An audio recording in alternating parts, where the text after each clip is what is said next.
Hey, good afternoon, guys. Well, we're just going to go on a little tour here on the crops on the new farm. You can see things are starting to change color a little bit here in Pennsylvania. We've been getting a lot of rain, but the corn slowly dying down. The growing season is, I guess could say, slowly coming to an end with all the moisture. These are some end rows here, so they're not the nicest, but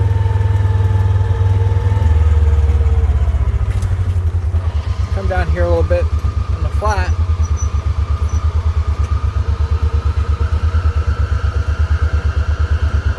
Big corn down in here.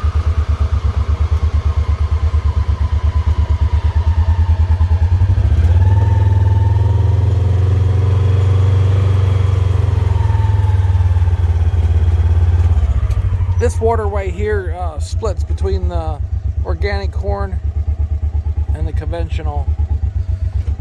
I guess conventional to me is where we spray. This is no spray, cultivated, no end rows. Overall, very nice corn in there standing. A little weedy here on the end, but in the center there, or back in a little bit, looks really nice.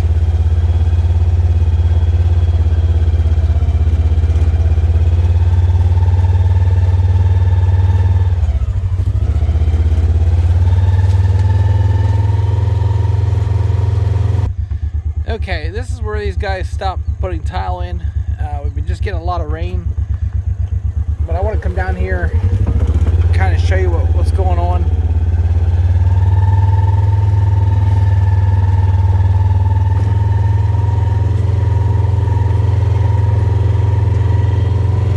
This is a very large tract of land, so you're going to have a lot of water running off of it different times of the year, especially with the amount of rains.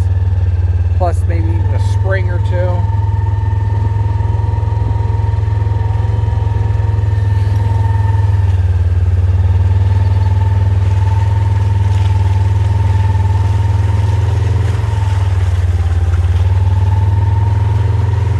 See the water running right down in here.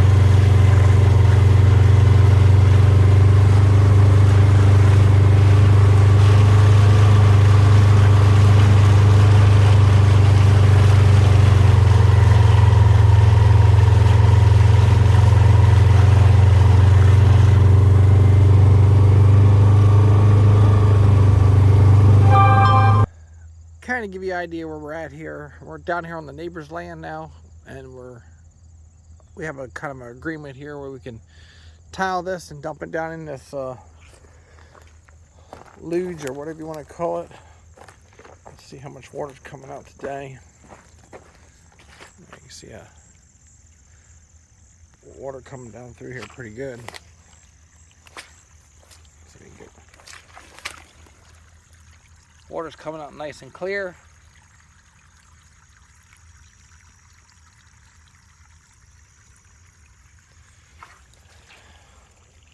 And it's raining here today again, so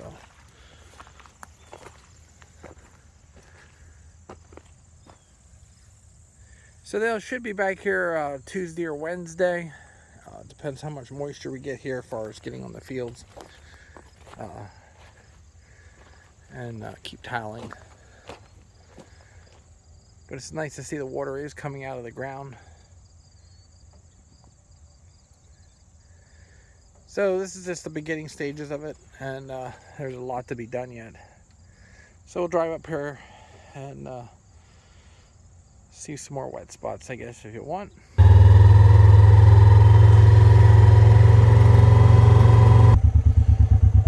So we're trying to get this to drain out in here. This is a could be like a little bit of a spring in here. I did mow it earlier this summer, but now we've been getting a lot of rain again. We had 3 inches there one night, and now we're up to almost an inch here for the day, I think.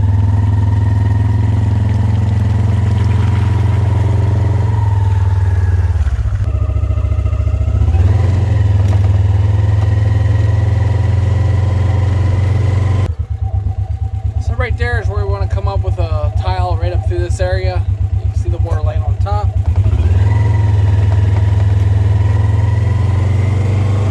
This is very good ground down in here, good topsoil. Just so we want to be able to farm it without tearing it up.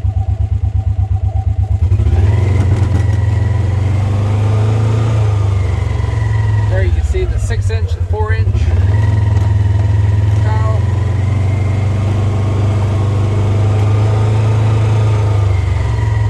And right in here some we have another wet spot, so we're going to try to grab these two at the same time. And again, this is the organic corn here. Just want to walk in a little bit. Really nice ears. Overall, the weeds are really under control. Corn's pushing right out the top. And they're starting to indent a little bit.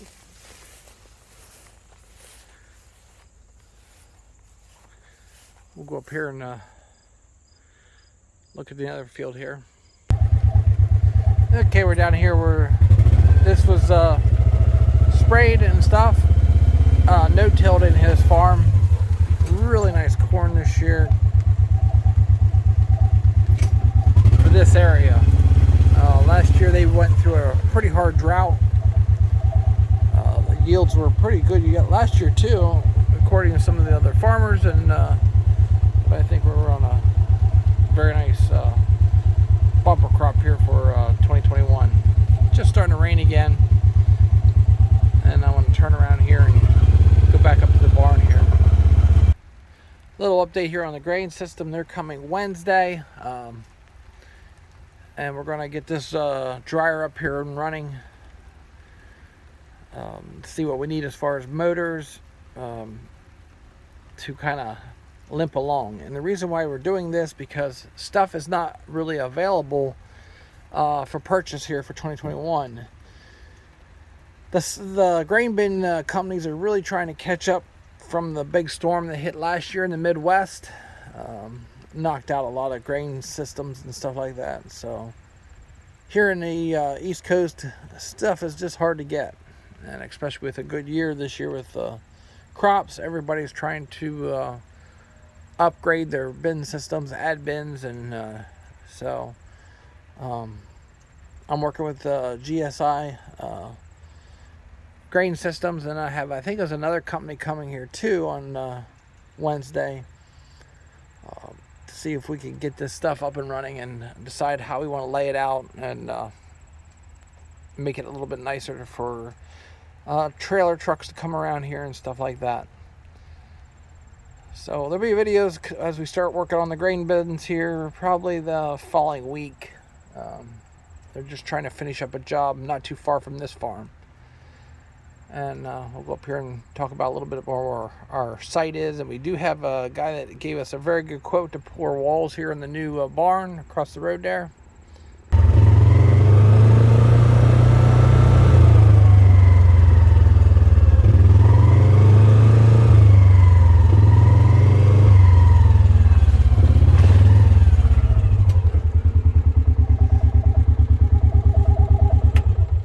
Talk about this walnut here a little bit.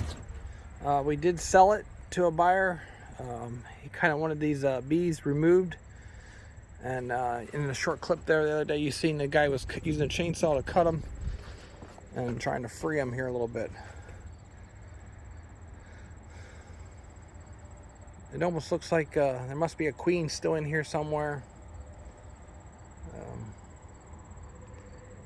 But yeah, so all these logs are sold that are the walnut, and this is black walnut, and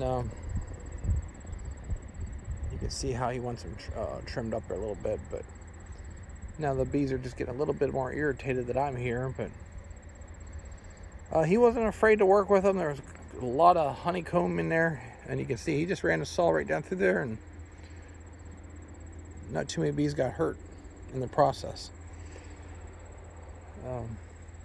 So he's going to trim them up there where the pink marks are. That's where they want them to cut them off. They get them a little bit straighter for the truck.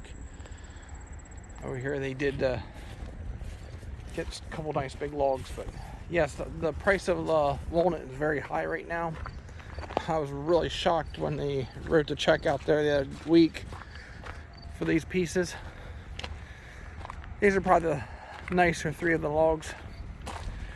This tree here was 30 or 40 feet tall, and for a black walnut, that's a pretty nice size. And again, for the wall here in the background, he's coming Wednesday. They thought they could do it here in September sometime, so it's coming fast. We'll pour this wall. It's going to be a 12-foot wall, 1 foot thick. And then we can start with construction a little bit. So yeah, they're going to be coming here on Wednesday to finish this project here, or finalize all our plans for this construction site. Again, this is going to be 160 feet long, 75 feet wide, 16 to the bottom trusses with concrete floor. This allows to back equipment in here and stack hay and stuff like that. And our plans are, I want to just emphasize, because everybody's like, it should happen a little quicker than what it is, but under these circumstances, when you come into a new farm and rebuild it like this, it's a 2-year project minimum. The cattle cannot have the buildings they need, the feed supply, feed storage. We're building up our equipment line here again. We have a sale coming up on Wednesday evening.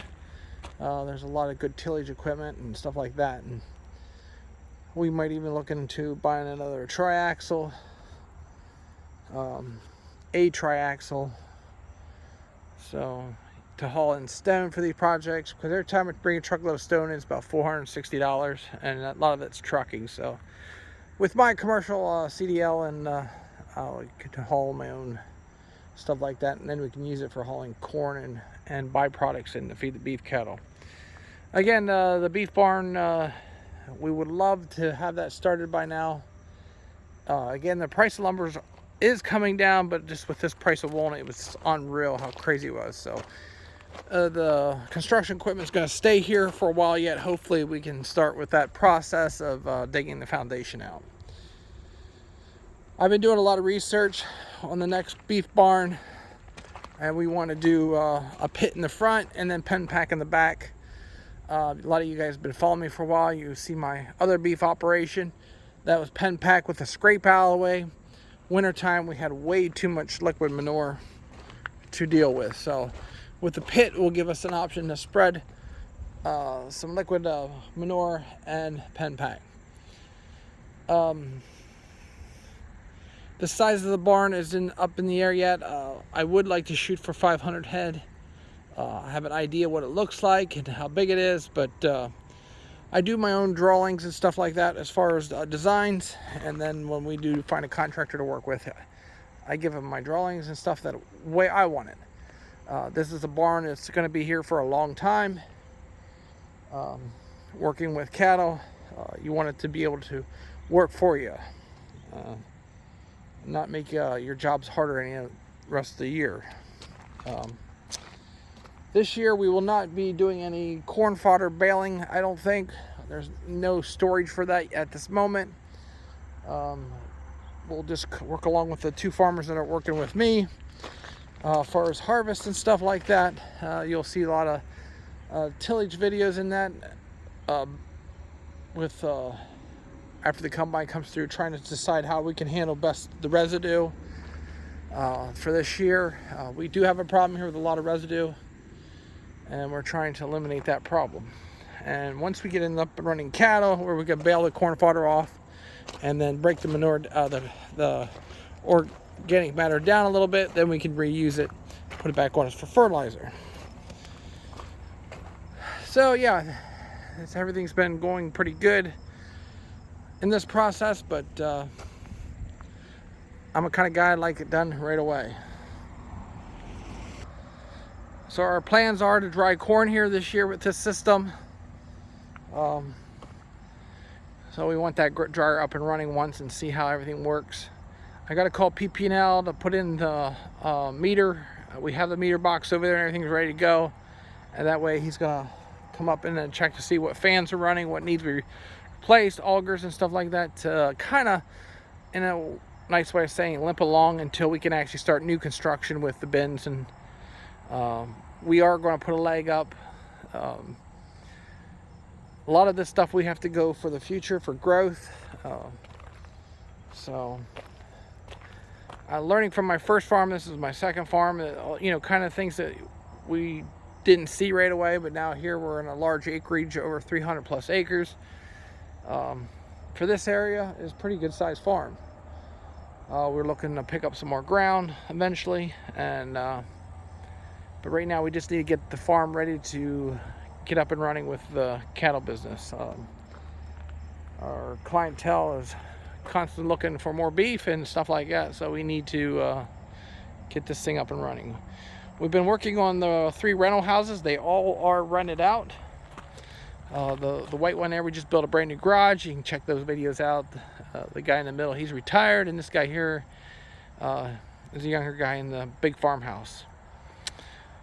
Each one of them have their plans in life, and we will work around their plans. And as long as the income comes in, it's nice and allows us to do the improvements on the buildings. And the big gray shop, that's going to get the same tin pattern as the new garage up there. It'll have a maroon roof and then the beige sides with a step-up trim. We will be putting garage doors in that one, so you can just drive in with a garage door on the front and a garage door on the back, so you eliminate your slide doors. And it's going to look pretty sharp billy. Structurally, it's pretty sound. So that will be our next big project, to get that up and ready for here for winter. And then pouring this concrete, letting this wall so we can backfill it. It's going to have to sit for a while, and we want to get that done before it freezes. I will probably just bring in the clean stone here and put stone down for this year. Just let this base get nice and packed hard before we pour concrete. I do not like concrete when it cracks, especially on a big, large area like this. But I thought it was kind of necessary to pour it, and we don't have to pour it all at the same time either. We can pour the first 50 feet or something like that, and that will get 6 inches of concrete, just so we can back a semi-load of corn in there and dump it. Feeding cattle in large numbers, it takes a lot of feed, so we will purchase a lot of feed from local growers in the area, out of the field and stuff like that, once we're up and running. So it's gonna be a team effort to produce the crops we need here. So the bees are still hanging around here a little bit. He's gonna clean up these trees here sometime this coming week, so they can get sawed up. But yeah, very nice lumber. And they were just going through here and cutting up a little bit, but you can see there's a big nice little nest there. All right, guys, well, have a great evening, and again, thanks a lot for coming along the channel. I do enjoy your comments and suggestions and stuff like that. I do read them all, and I do go back to the older videos and try to keep up with everything when I have some downtime. Have a great evening, and we'll talk to you later.